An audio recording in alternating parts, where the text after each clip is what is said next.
காலையில் coffee தவிர்த்துவிட்டு tea குடித்தால் இவ்வளவு நன்மையா? காலையில் எழுந்ததும் காபி குடித்தால் நாள் முழுவதும் தேவையான ஆற்றலை வழங்குகிறது. இருப்பினும் காபியை விட டீ குடிப்பது உடலுக்கு நல்லது என்று உங்களுக்கு தெரியுமா? காபிக்கு பதில் காலையில் டீ குடிப்பது மிகவும் பயனுள்ளதாக இருக்கும் என்று ஊட்டச்சத்து நிபுணர்கள் கூறுகிறார்கள். காபி மற்றும் டீ இரண்டுமே நன்மைகளை அளிக்கும் என்றாலும் டீ சிறந்த தேவையான இருப்பதற்கு சில காரணங்கள் உள்ளன.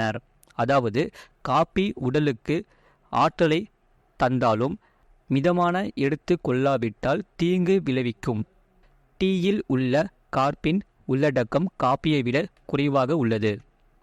அது மட்டுமல்லாமல் அதில் கார்பின் உள்ளடக்கம் ஆற்றல் அளிக்கும் அதே வேளையில் அதிக நடுக்கம், பதட்டம் மற்றும் தூக்க முறைகளை சீர்குலைக்கும். டீ இந்த பக்க விளைவுகளின் ஆபத்தை குறைக்கிறது. காபியை அதிகம் குடித்தால் நீரிழிவு போன்ற பிரச்சனைகள் ஏற்படும். மறுபுறம் டீ நீரேற்றத்திற்கு உதவுகிறது. காலையில் நீரேற்றமாக இருப்பது ஒட்டுமொத்த நல்வாழ்வுக்கு முக்கியமானது. இது போன்ற செய்திகளை உடனுக்குடன் அறிந்து கொள்ள மறக்காம சேனலை சப்ஸ்கிரைப் செய்யுங்கள். மற்றவர்களுக்கு தெரியப்படுத்த ஷேர் செய்யுங்கள்.